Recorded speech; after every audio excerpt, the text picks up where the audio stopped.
Going to take the bullet out for a quick ride for a coffee, I think. See where we go. Bit of a winter's ride.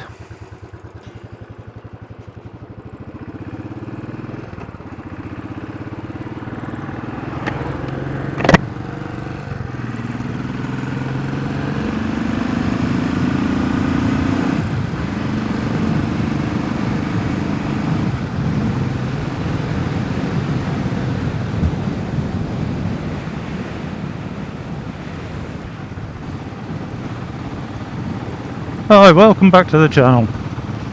Lovely winter's afternoon. -3 this morning when I got up. Really freezing. Wife's had me doing jobs in the house. Now the sun's been out a while, it's warmed up. Lovely. So, I thought I'd get,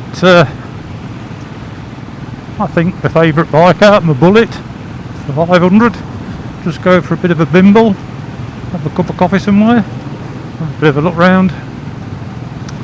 First off, I'd like to say a big thanks to all my subscribers that sent me wiring diagrams for my interceptor in, because I tried to print them off myself and wiring diagrams are clear enough, I couldn't see the writing. But people sent me quite a few different people. I can't remember your names at the moment, sorry, but I'll just say thanks for doing it. It's really helped me out. Right, what's been going on? YouTube. It's had my tears rolling down my face while I've been watching YouTube just lately. Don't understand it. I'm not sure whether it's Biker Wars or is it an episode of Coronation Street on. Pathetic, innit, eh? Big YouTubers, the prima donnas, stamping the feet because they can't get their own way. There's claims of them bullying the small YouTubers, but I don't know. Haven't they got anything better to do? I would have thought the big YouTubers would just brush it off, to be honest. You know. I know there's Mr. SF, King of YouTube, the only one that knows anything about bikes. I thought he was a big enough man to dismiss what people say about him. Plus he's been doing it long enough. The Darcys, even they got into a squabble, stamped the feet because they didn't get a bike first to review and blah blah blah blah blah. Oh dear. Well, it's had me thinking actually. When I think about it, what big YouTube channels do I watch that's to do with bikes anymore? I don't even find them interesting. A couple of reasons is, if you like, the production that they do is too good, if you want to call it that. You know, there's even some people have a camera crew. You know, I like, because I'd be off-road racing, I like watching Billy Bolt. He's a factory Husqvarna rider, does extreme enduros. He does do some of his own, but he has film guys, and it's not just people filming him while he's going around the track, it's people filming him while he's stood talking. Very professional. A lot of the other people, the big bike YouTubers, top of the range equipment. Well, that's just the way you go, doesn't it? I remember when I started, a cheap action camera. Nobody, I haven't been going a year yet. The cheap action camera. It's only when I bought it and I tried it, I found it out you needed internal mic inside your helmet, or you're not going to hear me.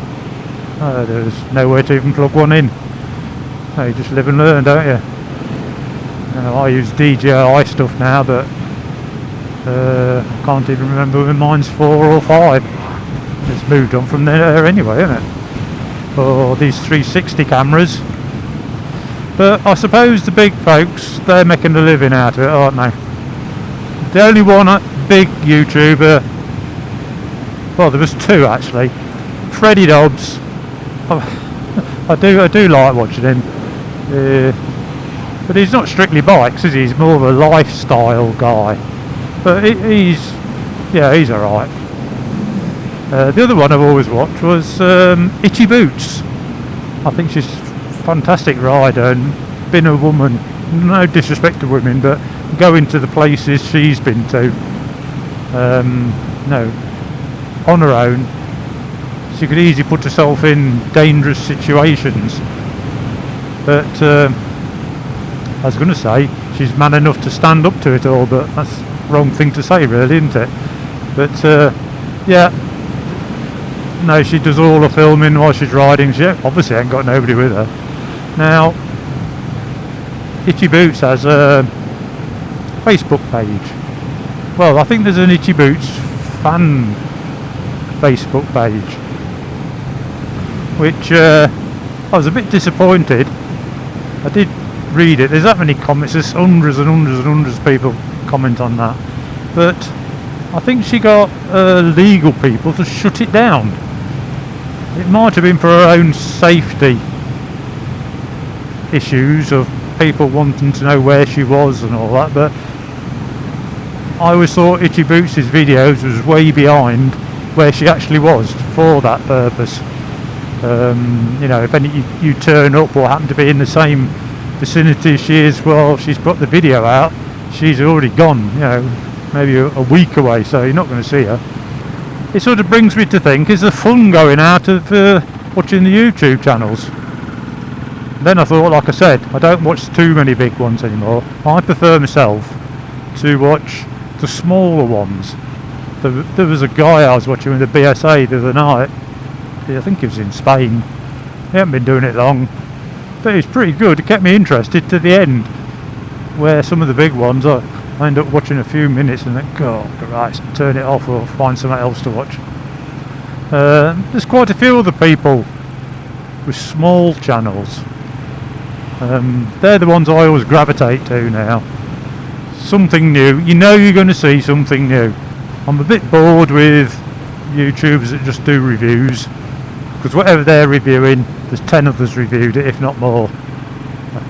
Now, I'm a big Royal Enfield fan, and I've got access to press releases and whatnot from India on Royal Enfields, but I've not done the Bear, I've not bothered. I've not done the new Classic. I did do one before it was ever first spy shots, but I'm not doing anything on it new, because I can guarantee next week, well, some have already started because EICMA's on, aren't they? Which I was going to go to myself, but due to one thing and another I couldn't make it. But it's going to be flooded with the same things, isn't it? Do you not think it gets a bit boring? I'm finding the smaller guys talk about, if, like I am today, I'm having a bit of a ride out, they start talking about all sorts of stuff, or something that catches their eye. They're the people I watch, and they've got a bit more about them, I think, character. They're not clinical. The other thing I don't like on YouTube at the moment is the begging. I don't mind people, not people saying, well, I've got a coffee channel. There's nothing wrong with people, or a patrons page. That's just working YouTube, innit? But there's people now asking for serious money. I've been watching, I've watched it since it started. I'm not saying which channel it is, but it's a channel, they live in an island in Scotland, and they've always had a list. Is it Amazon list, I think you call it? Right. Horse and cart, look, been fetching some Senno, that's the stuff for his horses to eat.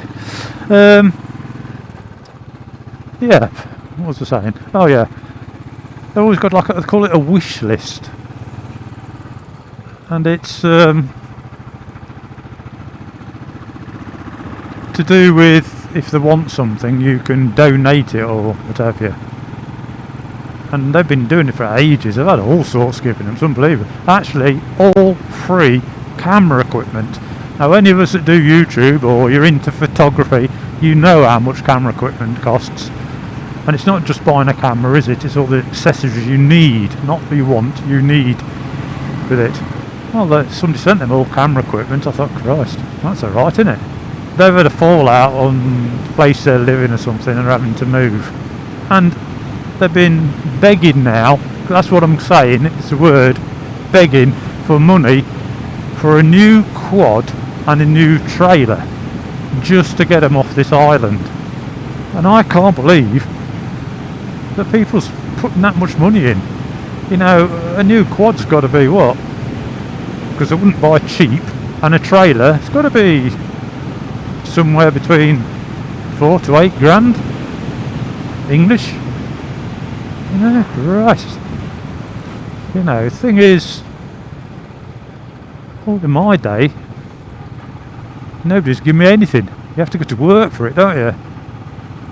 You know, you've got to graft, save your money, do things you don't want to, go without things you don't want. But it seems a different world now, isn't it? I suppose it's like these GoFundMe pages, is that the right word you get nowadays? It's just unreal. You know, there's hard times for everybody. You know, like the Scottish people, they've scrounged enough money up off people to buy a quad. I know there's soldiers, old soldiers, well not old soldiers, ex-military people sleeping in the streets, got no home, got no nothing. You know, the UK government won't look after them anymore. You know, yet people don't give the money to that, which is a worthwhile cause. They give it to somebody begging a brand new quad and trailer because they must have it. Yeah, I did put a comment on his channel actually. I says the thing is, mate, you need to get a job. Get a job, provide for your family. Stop doing sod all and scrounging off other people, expecting them to support you. Anyway, enough of that. Life's too short. Going back to the bike wars or Coronation Street scenario, we're all bikers at the end of the day, aren't we? Just ride your bike. I think that's their problem actually. I did say in one of my other videos, when I get a bit down, I go out on my bike. It makes you feel a world of difference. Now, on quite a few of the big YouTubers on the bike side, it's surprising that they do film on the bikes, and yeah, you could say they ride the bikes.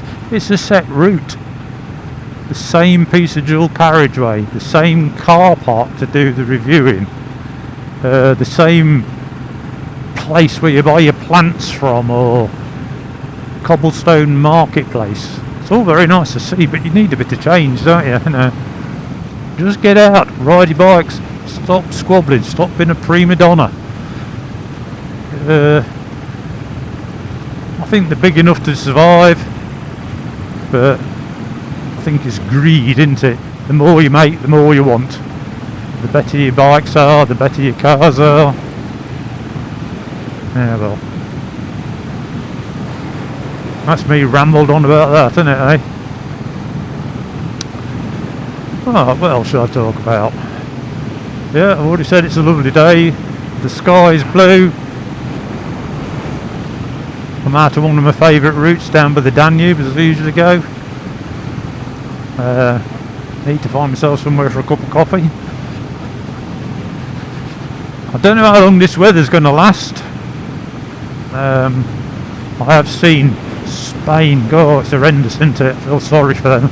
Really, really do.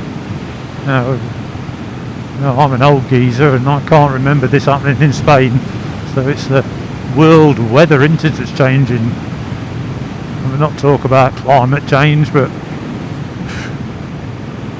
you know, the only thing in Bulgaria we've had, which isn't new, but we always suffer from water shortages with the hot weather we have in the summers. Now, some of the Bulgarians, older people, tell me in the 80s a hot day in the middle of summer was about 30-32 degrees centigrade. You know, we're getting summers now in the high 40s, 46, 47, day after day. And a lot of the parts of the country never had no water all summer, and it hasn't rained since. You know, the odd shower, but so they've got no water. There's going to be very little snow, I think, this year again. There wasn't last year, and we rely on the snow on the mountains when in spring to melt. It runs down, fills reservoirs, lakes. We've got a lot of underground water here, fills them up. If it don't happen this winter again, they reckon by summer all the reservoirs are going to be bone dry. It won't be all of them, but the places that's low now, there'll be no water, so I don't know what they're going to do then, because they've already been taking water tankers. They had water bowsers towed into villages with water. But in these temperatures you need at least one shower a day, probably two, depends what you're doing. And they haven't been able to have a shower. You can only sort of water and have a wash. I know a lot of the English people started putting big plastic water tanks up in the lofts or outside on built up breeze blocks for the weight. And when the water was on, they was filling these, so they've got a reserve of water, but it's not fresh water, is it? It's stagnant water then. But at least you can have a shower, I suppose. So it's quite surprising, isn't it? You know, me and Sue have been through what we do. We've not had a water shortage where we are. We've not had no electric problems or anything. Food, we're not self-sufficient, but we've already gone through what Sue does with the garden and jar and whatnot. You've got to look ahead nowadays, I think. My mates laugh at us sometimes what we do, but when you can't get no food, what are you going to do? That's how I look at it. The way the world's going, it's horrendous, isn't it? Now we've got Donald Trump. That's the next thing, isn't it? What's he going to do? I never thought he'd get back in power. There's talk in Bulgaria about it already, because we don't border Russia, but we're an ex-communist country, and Ukraine's only just across the Black Sea, which we border. If he stops supplying money for missiles or whatever it is they need, and Russia does win, where do you stop with it? Horrible thought, isn't it? But this is why you need a 500 bullet. Right along these, I mean, look at this. This is gorgeous, isn't it? Absolutely. Autumn in Bulgaria. It's got a lovely smell as well to it. I know you can't smell it, but I can. It's beautiful. I don't know what it is. I don't think it's rotten leaves. But at the moment everything's red, dark yellows, browns. Stunning. This is the best time of the year for me. We don't have virtually zero insects, so like a rider now, I don't think I've got nothing stuck on the visor, and my bike stops clean, which is nice. Spring is good when everything is just turning green, and then summer turns up and it's just red hot. Absolutely. But that's partly why I live here, I suppose. Freedom, that's what I like. Anyway, I didn't really come out to say anything. Stuck my camera on, turned it on, waffled on as usual. So, oops.